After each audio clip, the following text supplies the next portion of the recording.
Hey everybody, this is Steve with the Mana Burn.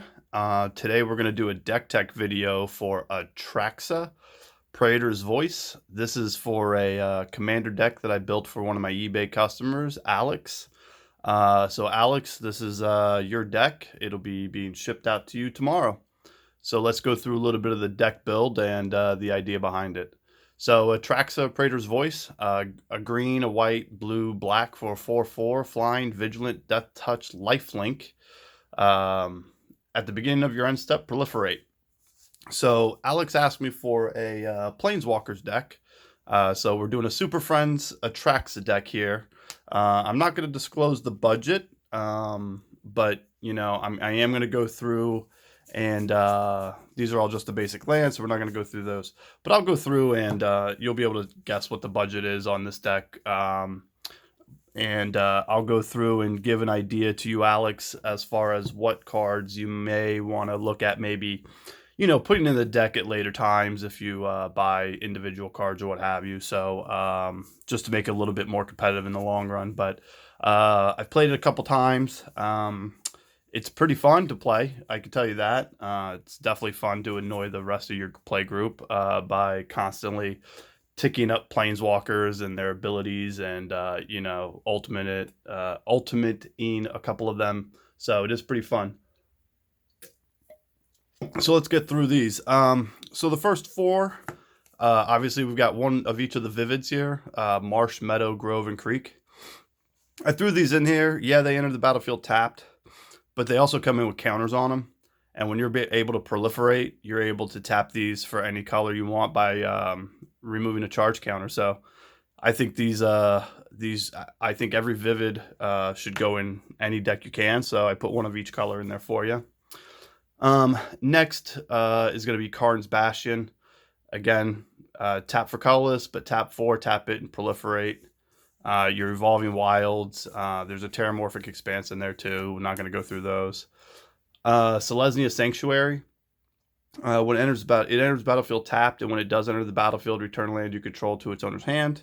So just a bounce land. I did not put all of the bounce lands in here, and the reason why is because you're going to need basic lands for some of your other cards, and also I just didn't feel that it was worth the value for all of them, so I just put a couple in here.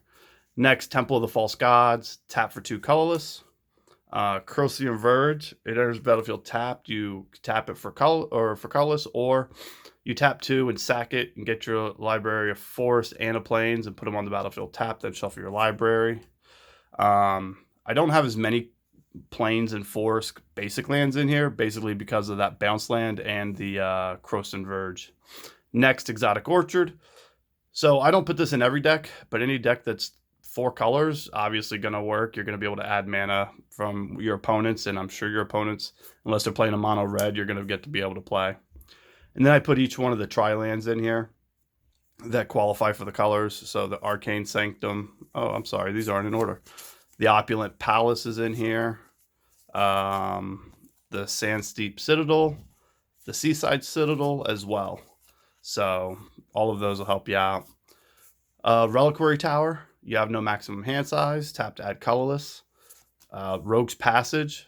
Tap for 1 colorless, or tap 4 and target creature is unblockable. You'll see why this is important with a few of your Planeswalkers. Command Tower. Obviously you have to have that in every deck. Your Terramorphic Expanse. Myriad Landscape. Again, sacrifice it. Get 2 basic lands. The share land type. Put them on the battlefield tapped. Then shuffle your library. Excuse me. And a Rupture Spire. So it enters the battlefield tapped. When it enters, you pay 1 colorless, but then you could tap it to add any 1 color that you want. So it's a 1 turn, you know, problem, but nothing bad. So that's all of our lands. There's 39 of them, I believe, total. And then your commander, and then there's 60 cards. So let's go through these. I have these in order of how they make the most sense and why they're kind of in the deck. So let's get going. This was a lot of fun to build. So Farseek, search your library for a plains, island, swamp, or mountain. Put it on the battlefield tap, shuffle your library. So we need some, always need mana ramp in a commander deck. So Farseek, Crystalline Crawler. For 4 mana, it enters the battlefield with a +1/+1 counter for each color spent on it. So you could bring this in for 1, 3, 4, whatever you want. Remove a counter and add 1 mana of any color. So again, you don't have to actually tap it. You could just, if it's got 8 counters, remove 8 counters, add 8 mana. But you can tap it to put a +1/+1 counter on it. Awesome. Cultivate, search your library for 2 basic land cards, reveal them, put 1 on the battlefield, tapped, and the other in your hand, shuffle your library. Kodoma's Reach, search your library for 2 basic lands, reveal them, put 1 on the battlefield tapped, and the other one in your hand. So basically, same thing as Cultivate. Obviously, Soul Ring. Astral Cornucopia, so it's got XXX, and it enters the battlefield with X counters on it. So again, in a Proliferate deck, even if you just tap it to bring in the 1, choose a color, add 1 mana of that color to each charge counter, for each charge counter. So again, and then Chromatic Lantern. Anytime you're playing anything with more than 3 colors in it, 3 or more, I should say, you got to have this. Lands you control have tap to add 1 mana of any color to your mana pool, and you can also tap Chromatic Lantern to add 1 mana of any color to your mana pool. So now, because you have green in this deck, there are a couple of other cards, like I was saying, that you could look at to beef it up. The new one from Theros, Beyond Death, you could definitely throw in a Dryad of the Elysian Grove, which is basic, or you could get in Azusa Lost But Seeking. The Dryad, in my opinion, is better. It allows you to play an extra land per turn. It's a 2/4 creature for 3 mana, and all of your lands can tap for any color you want them to tap for. Azusa Lost But Seeking, again, is 2 colorless and a green, but it's a 2/1 creature and allows you to play an extra land on each turn. So both cards are good for mana ramp. There's a bunch of other green ones you could get in here, like Lotus Cobra, stuff like that, but those 2 I think will help you the most. Next, we have a couple of utility cards here, and then we're going to get into the main stuff of the deck. So first off, we have Oath of Teferi. When he enters the battlefield, you exile another permanent you control. Return to the battlefield under its owner's control at the beginning of your next end step. Really not why that's in here. The second part, you may activate the loyalty abilities of Planeswalkers you control twice each turn rather than only once. So obviously the second one is the reason why it's in here. Primeval's Glorious Rebirth. Return all legendary permanent cards from your graveyard to the battlefield. So this is to help you with any board wipes that come about. Oath of Gideon. When it enters the battlefield, put 2 1/1 allied creature tokens on the battlefield. Each Planeswalker you control enters the battlefield with an additional loyalty counter on it. So again, just helps pump up your Planeswalkers. And then deploy the Gatewatch. Look at the top 7 cards of your library. Put 2 Planeswalker cards from among them on the battlefield. Put the rest of them on the bottom of your library. Again, Super Friends deck helps you with some card draw. Helps you with you're tutoring your top 7 cards for Planeswalkers. And there's 20. I don't know the exact number off the top of my head. Actually, I have the deck list right here. Bear with me. But I think there's either 20 or 21 Planeswalkers in this deck.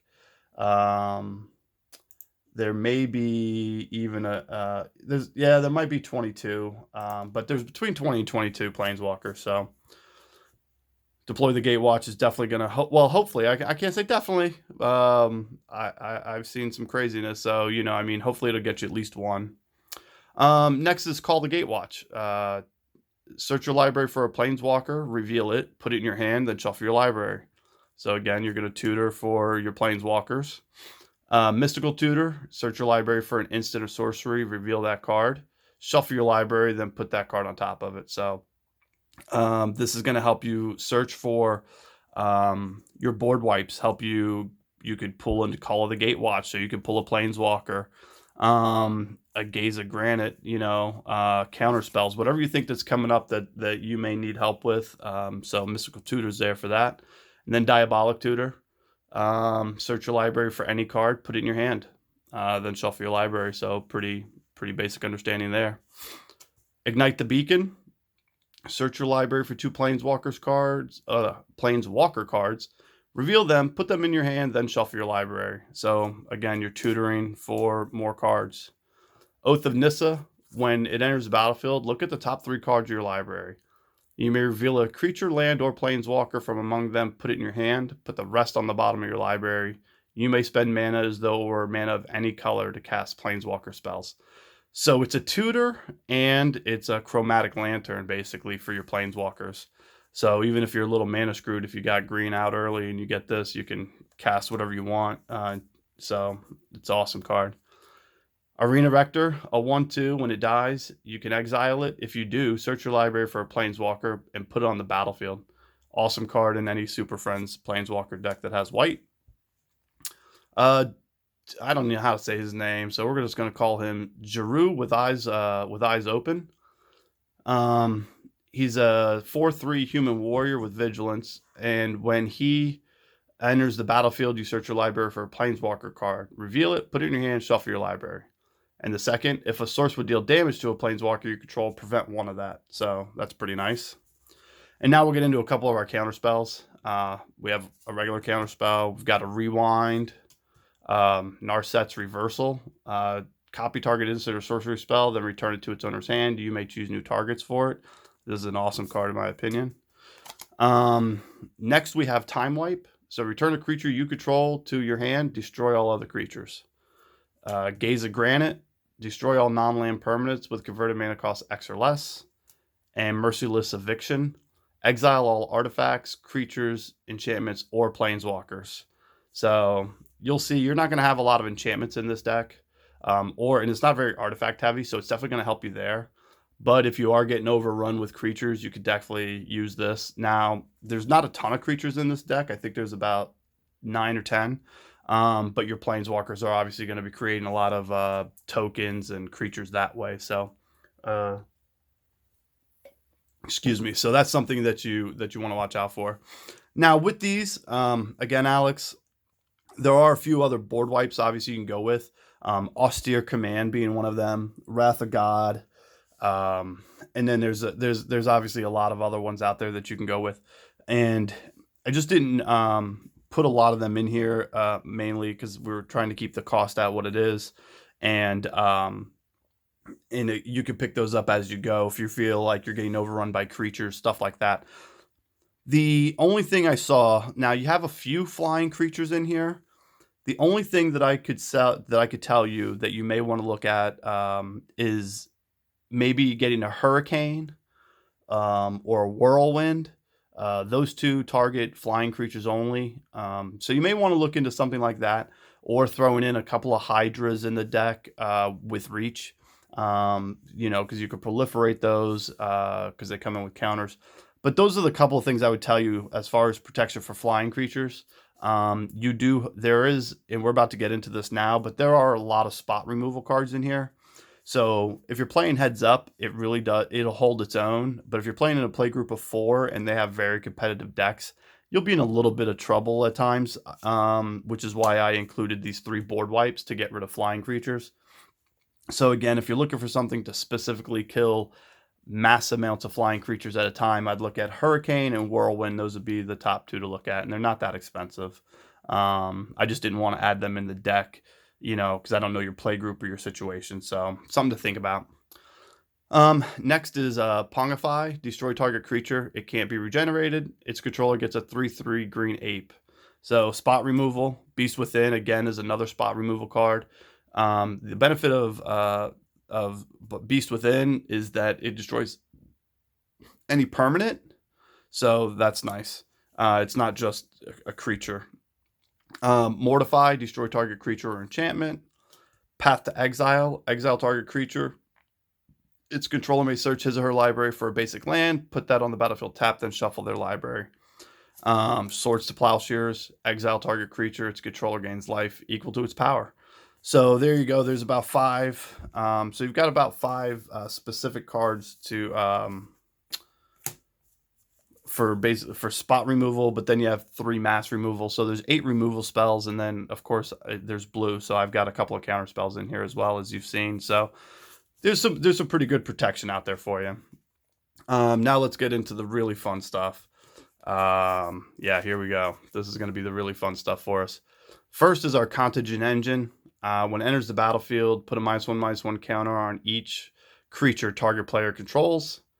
Tap 4, tap this, proliferate, then proliferate again.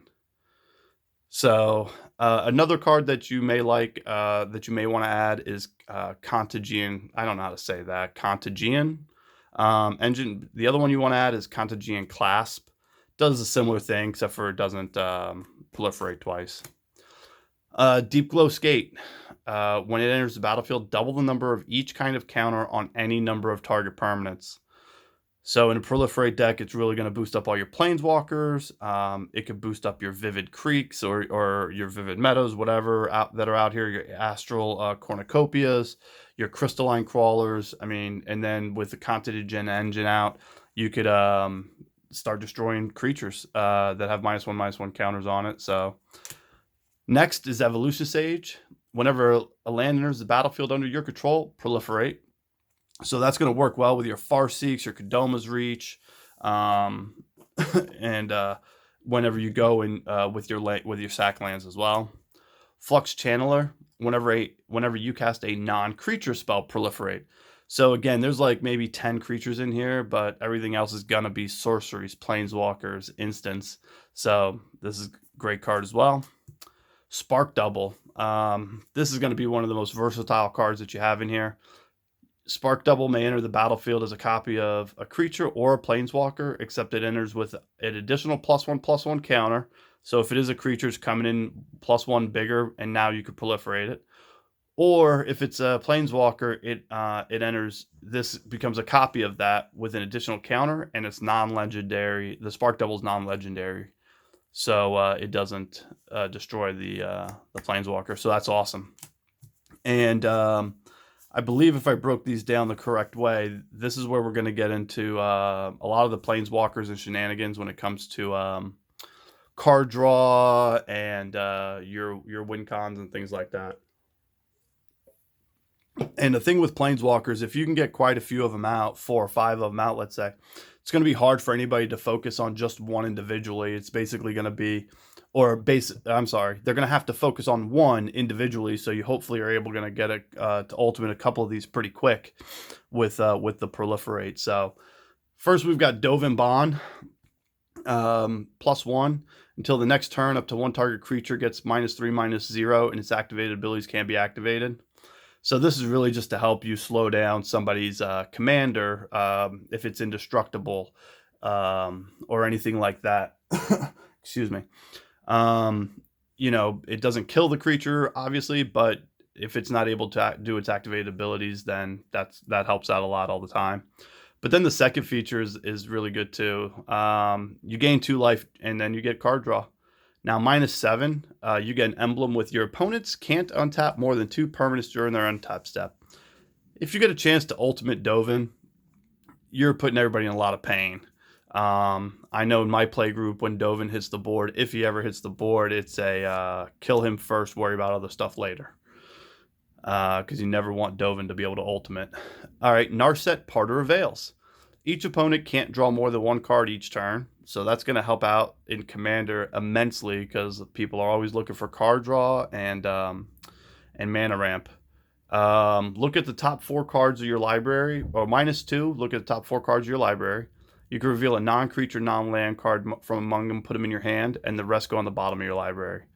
So there's a few cards in here, or not in here, I'm sorry. There's a few planeswalkers and other cards out there that go to your graveyard. I chose all of the planeswalkers that go to the bottom of your library, or anything in this deck where you search, because there's not a lot of graveyard recursion.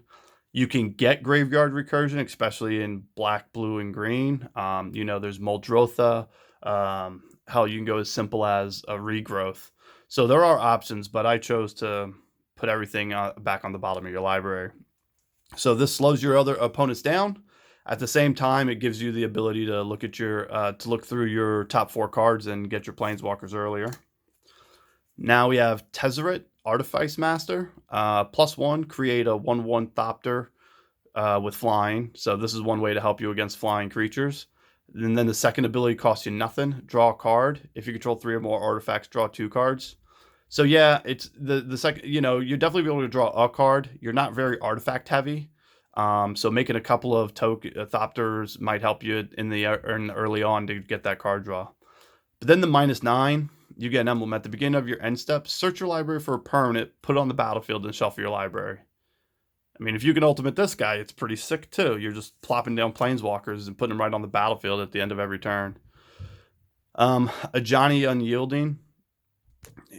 This card, oh man, there we go.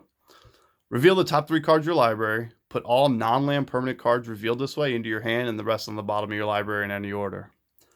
So again, this is going to help you with some card draw and help you tutor through some cards. Exile target -2, exile target creature. Its controller gains life equal to its power. And then the -9, put 5 +1/+1 counters on each creature you control and 5 loyalty counters on each other planeswalker you control. So again, pretty sick. It's a pretty sick card to ultimate again if you have the right amount of planeswalkers out. Now you have Ob Nixilis Reignited.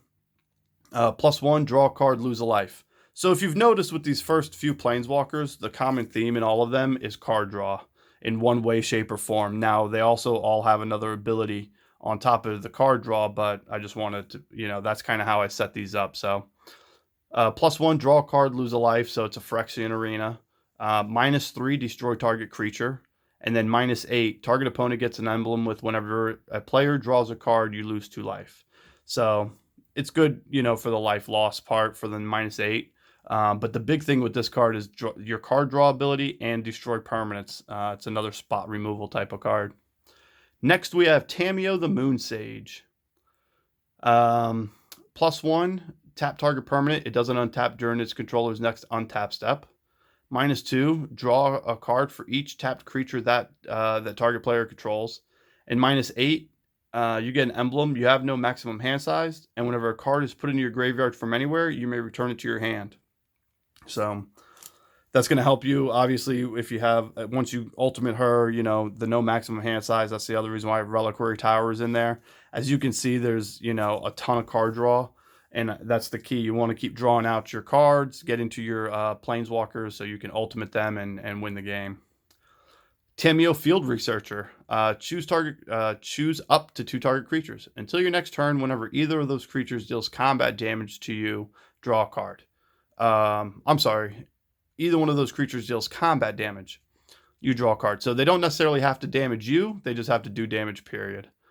-2, tap up to 2 target non-land permanents. They don't untap during your controller's untap step. And -7, draw 3 cards and you get an emblem. You may cast non-land cards from your hand without paying their mana cost.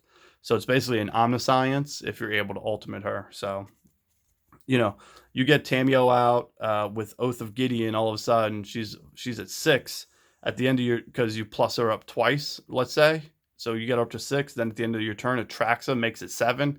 I mean, a lot of these cards have that ability. If you have Oath of Gideon out, Oath of Teferi. If you have Oath of Teferi out, Teferi, however you say it, with Atraxa, or you pull out a Deep Glow Skate or something like that, you're able to ultimate these really quick.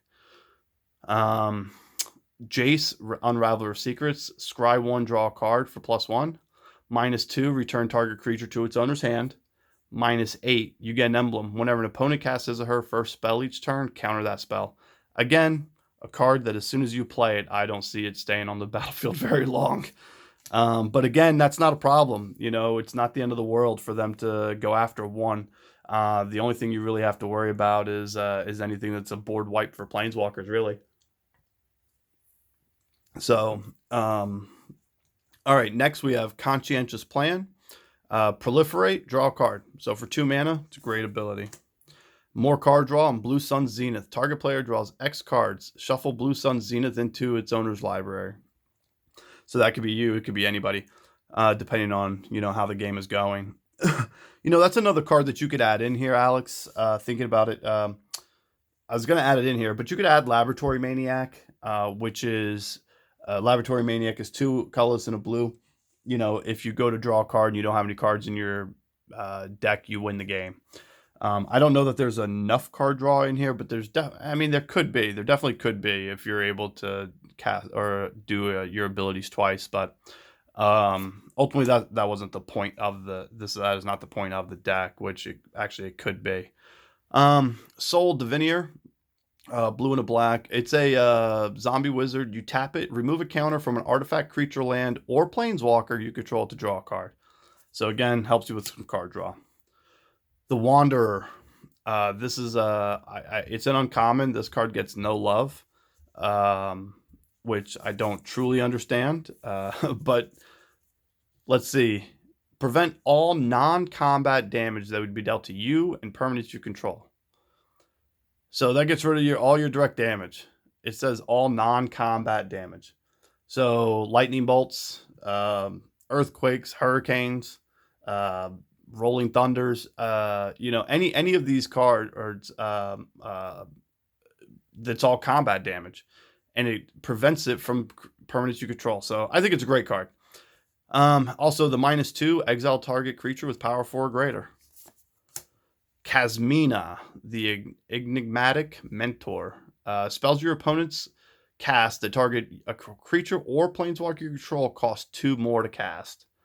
And for the -2, you create a 2/2 blue wizard, draw a card, and discard a card. So obviously it's not really in here for any other reason, but it's basically in here to be a ghostly prison for your planeswalkers. And now we have Dovin, Hand of Control.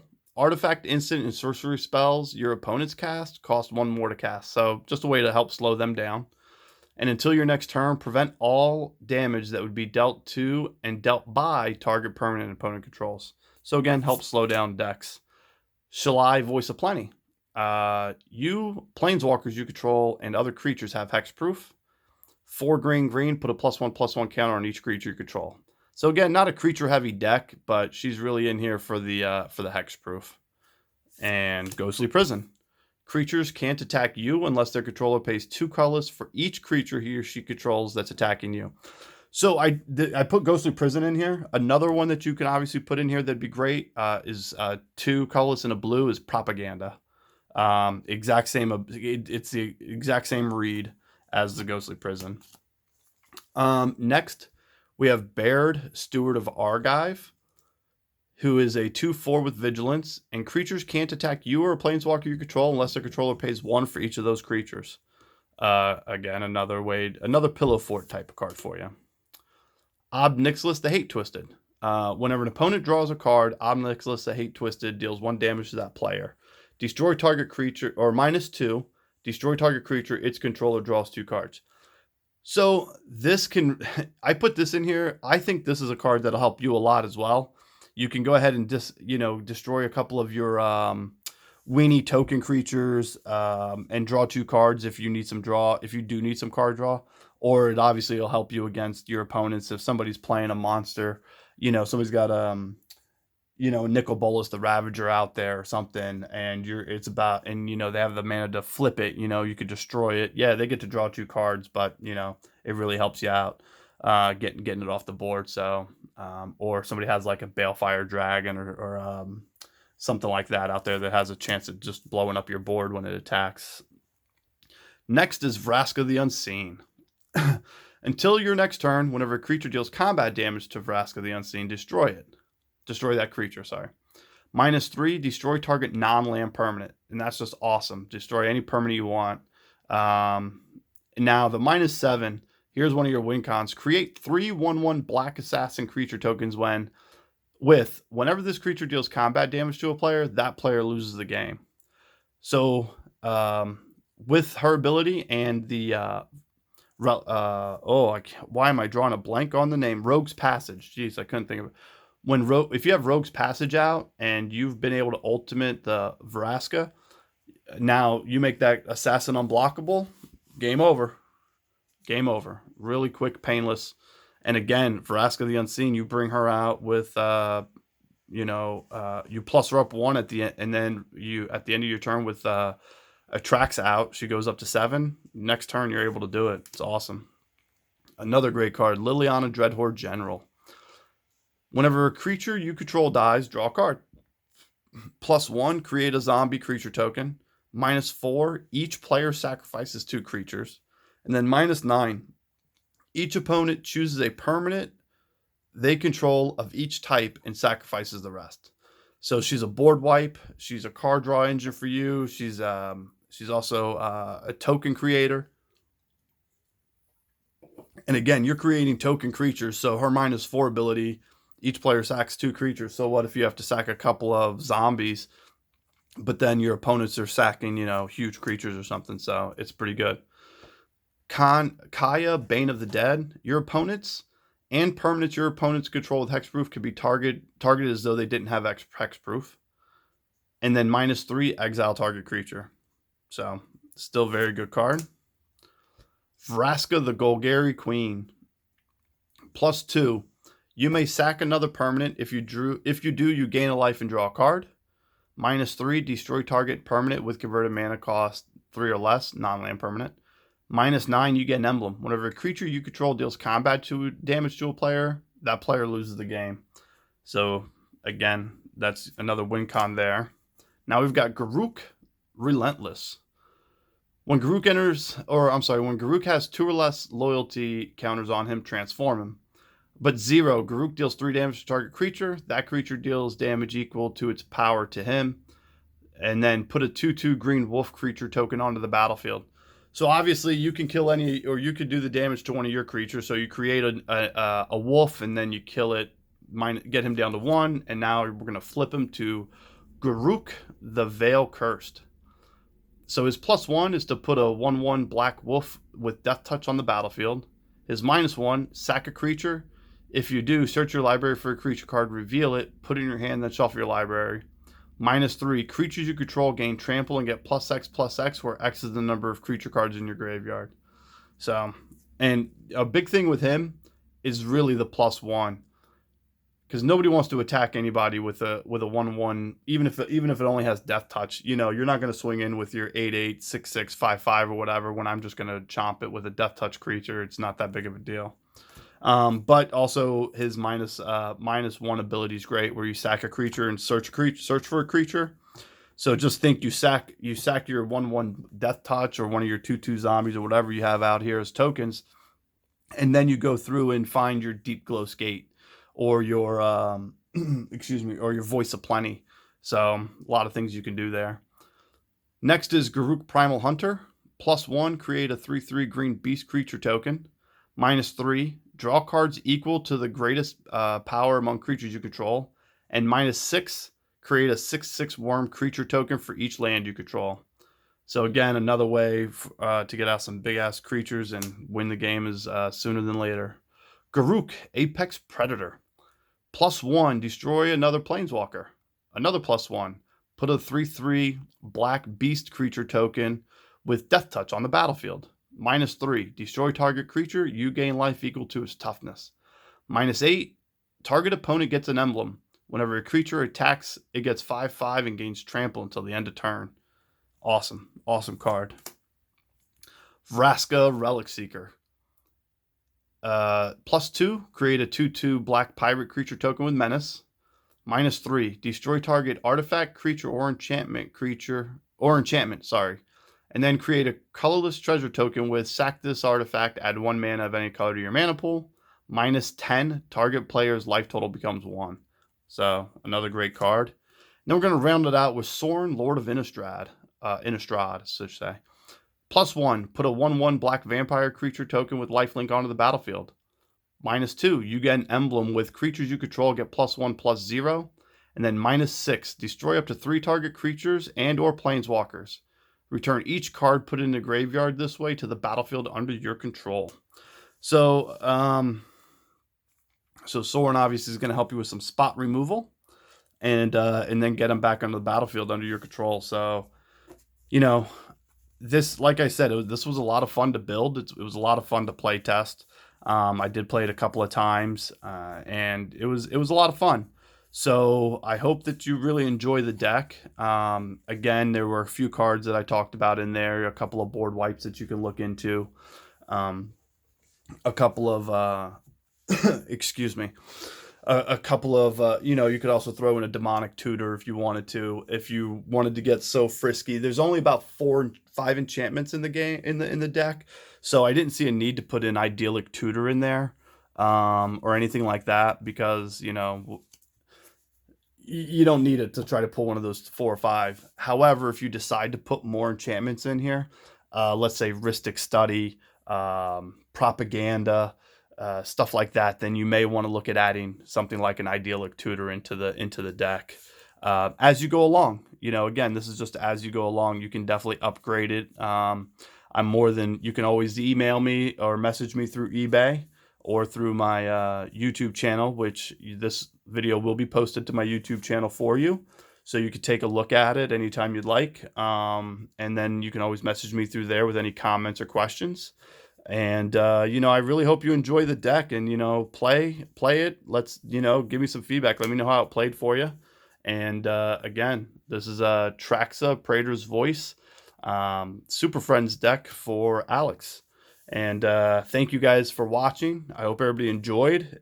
Please leave feedback and comments below, and we'll see you next time. Thanks. Bye.